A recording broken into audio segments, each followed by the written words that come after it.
Hoy voy a hablarles de las epidemias que han sufrido la Argentina desde sus primeros tiempos. Mucho se habla en estos días de la epidemia de fiebre amarilla de fines del siglo XIX, pero lo cierto es que hubo muchas más antes de esta. Por eso, en esta primera parte veremos cómo han afectado a la población desde la conquista hasta la Revolución de Mayo. Si quieren saber más, acompáñenme en este viaje.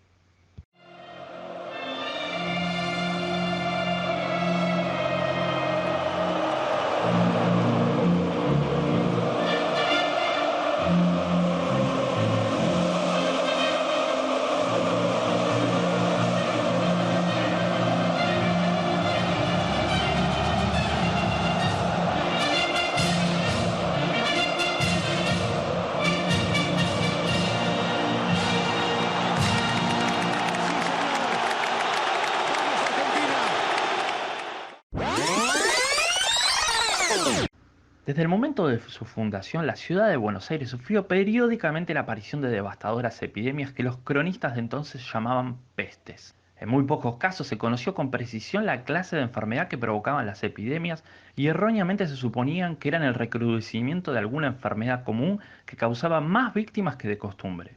Entre las más comunes estaban el cólera, la viruela y la fiebre amarilla.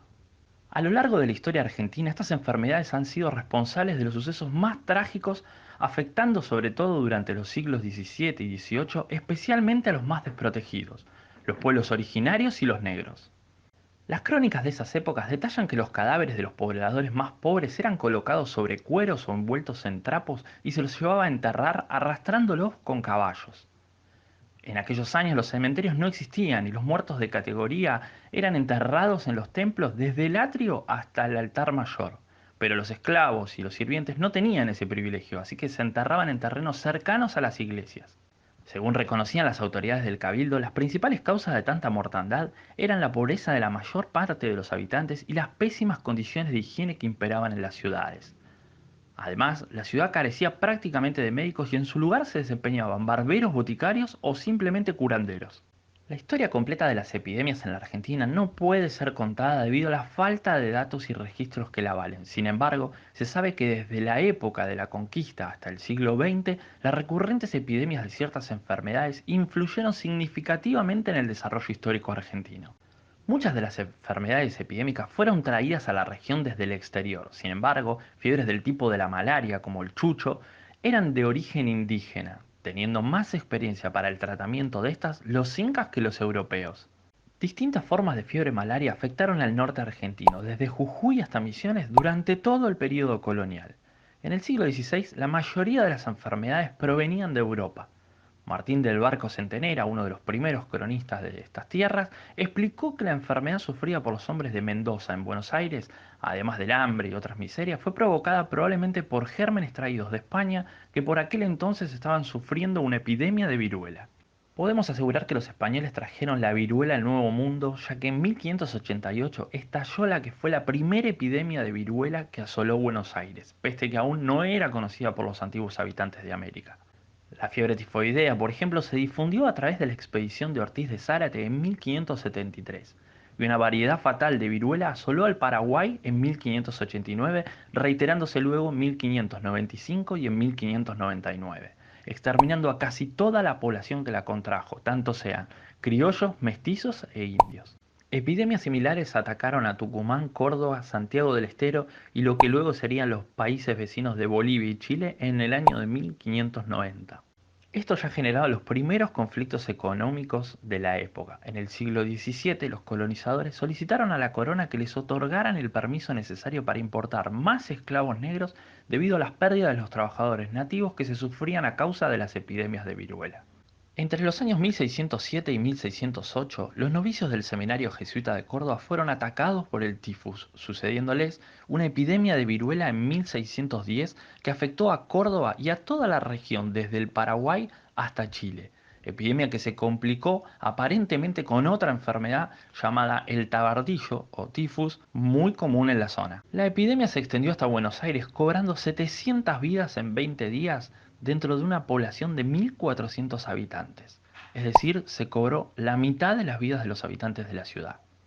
Esta fue la primera epidemia registrada en documentos oficiales. Revisando las actas originales del Cabildo, surge que un 24 de marzo de 1609 se reunieron con un solo tema para tratar, el de la pestilencia que estaba diezmando al ganado y causando también la muerte de seres humanos.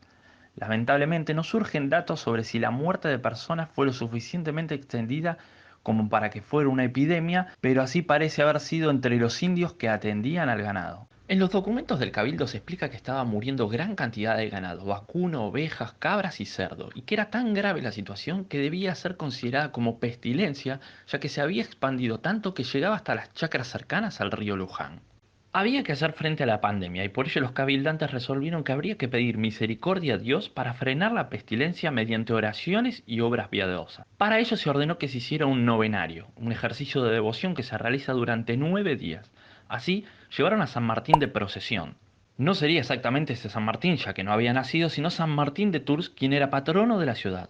Como era de esperar para la época, agregaron los cabildantes que además había que pedir limosna para solventar las misas y para comprar cera. ¡Estamos perdidos! En momentos así quisiera ser un hombre religioso. Todo terminó, señores. No tenemos escapatoria.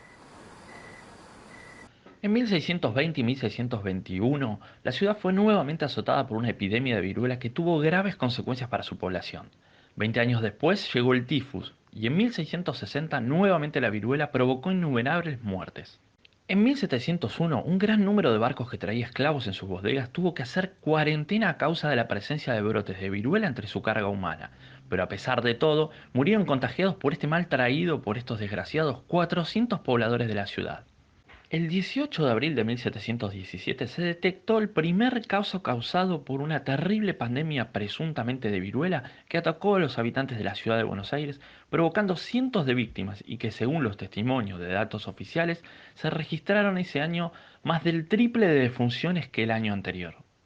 A partir de 1720, con el incremento del tráfico de esclavos, trajeron consigo viruela y fiebres africanas, y también se comenzaron a sentir en la zona los efectos de la peste bubónica y el cólera que habían azotado a Europa. Durante todo el siglo XVIII, la expansión hacia nuevos territorios trasladó las mortales epidemias a los indios que habitaban en regiones remotas, apareciendo de esta manera nuevas enfermedades tales como paperas, viruelas y escarlatina que aniquilaron las misiones guaraníes jesuíticas en 1734 y epidemias muy parecidas que se estima también eran de viruela, aunque menos violentas, que se repitieron en los años 1738, 39 y 1778. En 1742, el misionero jesuita Fallner encontró a los indios patagónicos diezmados debido a una reciente epidemia de viruela. En 1778, el virrey Bertis ordenó que se higienizara la ciudad de Buenos Aires, ya que se había convertido en una ciudad muy sucia. Esto demuestra que la suciedad de la ciudad de Buenos Aires no es nada nuevo.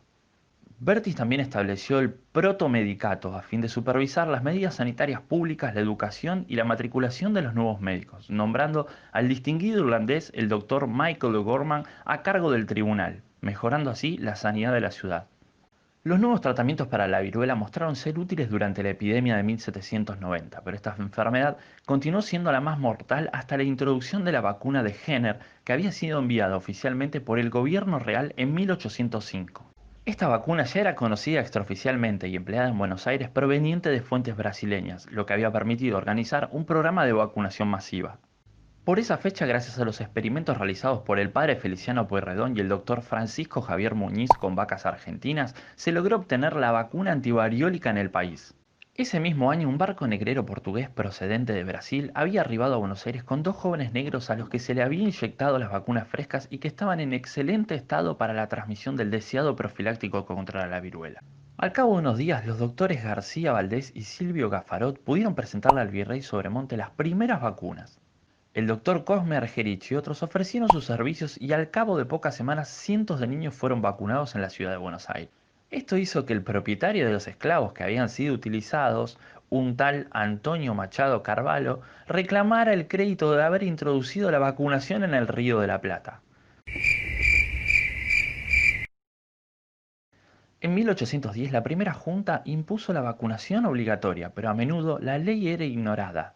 Así fue que más tarde, el 18 de mayo de 1813, el segundo triunvirato, por medio de una nueva ley, ratificó la obligatoriedad de la vacuna antivariólica en el país. Así finaliza la primera parte sobre las epidemias que azotaron a la Argentina durante la época colonial. Si el video te gustó, no te olvides suscribirte a nuestro canal para no perderte los nuevos episodios. En Argentina Z vamos a resumir toda la historia de la Argentina en breves capítulos temáticos. Si querés entender por qué la Argentina actual está como está, suscríbete a nuestro canal de YouTube y dale a la campanita para no perderte ningún episodio. Y si el video te gustó, déjanos un comentario y compartilo en tus redes.